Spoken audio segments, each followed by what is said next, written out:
Welcome. Today we are diving into Dynamic Revenue Orchestrator, also known as DRO, a powerful order orchestration tool that's part of Salesforce Revenue Cloud.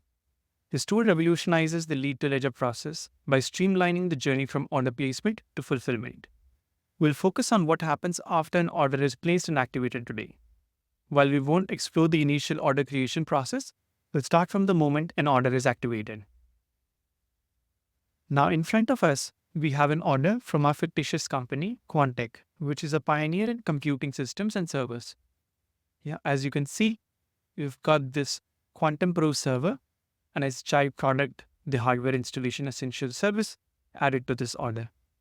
Now, if I go to the fulfillment tab, you will see that there is no fulfillment plan created yet, and the order product is clearly visible here, but there are no fulfillment order products. There are no fulfillment orders as well, nor there are any work order line items. Now we'll activate this order.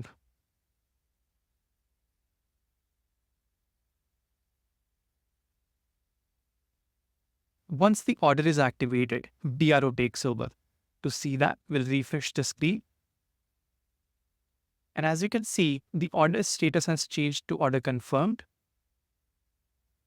And if I go on to the fulfillment tab, I can see that a fulfillment plan has been created and it is in progress right now. There are also fulfillment order products. So basically, we've set up decomposition rules, which the DRO uses to break down the commercial order or commercial order product into fulfillment orders and fulfillment order products. For instance, the Quantum Pro server has been split into various fulfillment order products, including the hardware itself and associated services like a 1-year warranty. We also see that the hardware installation essential service has been mapped to another fulfillment product, which is the same as the commercial order product. So post-activation, we see the newly created fulfillment order products reflecting the decomposition that we have set in our decomposition rules. We also see 2 fulfillment orders. And if I go to the fulfillment orders, we'll see there's 216, which has just the hardware installation product in it. And 217, it has the rest of the fulfillment order items. Now, if we go back, you'll see that there are no work order line items stated yet. We'll also see that the fulfillment orders do not have a ERP sales order or a tracking number yet. And let's head on over to the fulfillment plan. Now, in the fulfillment plan, we can see that there are a lot of steps and a lot of tasks like order verification, which are automatically created and once completed, mark milestones such as order confirmation. So what basically happens is that this task called verified customer and order details creates an actual task in Salesforce automatically and assigns it to a predefined person or a queue or one.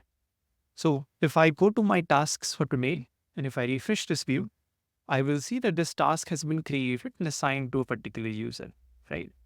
And in the fulfillment plan right now, it says that the task is still in progress and this task is due. There is an expected start time and expected completion time. And there is a jeopardy threshold, basically for 5 minutes. So if we don't complete it in 5 minutes, we're going to be in trouble. So if I go to the task and mark it as completed, we'll see what happens. The task has been completed. Now all I need to do is refresh the fulfillment workspace. And if I do that, we see that these tasks have now been completed. So this step was completed, which led to the verified milestone being reached, right? And in parallel, we've also sent the order confirmation email to the user using an auto task. Now, auto task is something that we can set up. It's basically a flow and you can have any kind of automation in it. Now, our order verification is complete and we move on to the next fulfillment step group, which is fulfillment.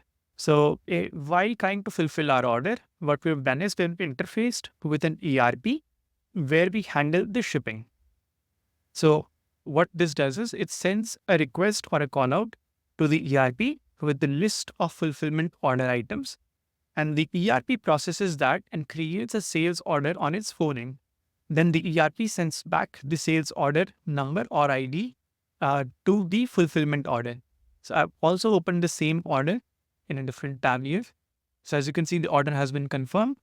And if I go to the fulfillment tab now and navigate to the fulfillment orders, I can see that for the fulfillment order, which had all those constituent parts, we can see the ERP sales order number has been updated, right? It still does not have a tracking number. So basically the ERP updates the sales order number here as soon as it receives that request.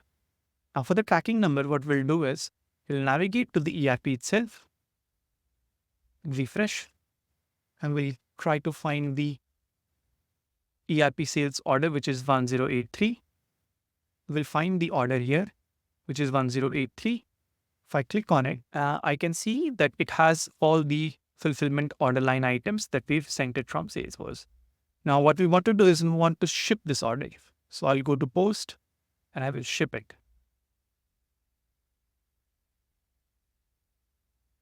Now, once this ERP processes ships the order, a tracking number is generated and updated in Salesforce. It takes a couple of minutes. So I'll fast forward to when, we receive this tracking number in Salesforce.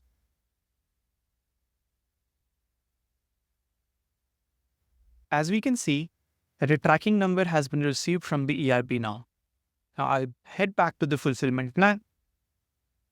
And since the order has been shipped, I'm going to mark this waiting task or a pause task as completed. I'll refresh it first. So now I'll mark this wait for shipping task as complete.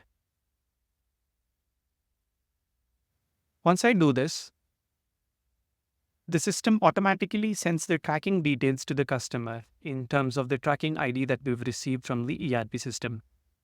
And it also completes the shipping milestone or the shipped milestone, and it updates the status on the order as well. Now we wait for delivery of the shipment.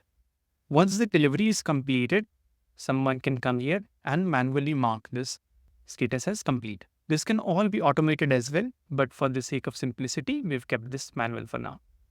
Now, once the delivery is completed, the order status is marked as delivered and the delivered milestone is also reached. If I go back to the order and refresh it, you will see that the order status is delivered now. If I come back to the fulfillment workspace, once the delivery steps are completed, the installation process kicks in. What this does is it creates a work order and schedules an installation for the hardware. So if I come back to the order here and back to the fulfillment tab, I will see that a work order has been created with a work order line item, and we are trying to use the hardware installation product as the product for that work order line item. Now, once this work order has been completed, we can mark the installation as completed.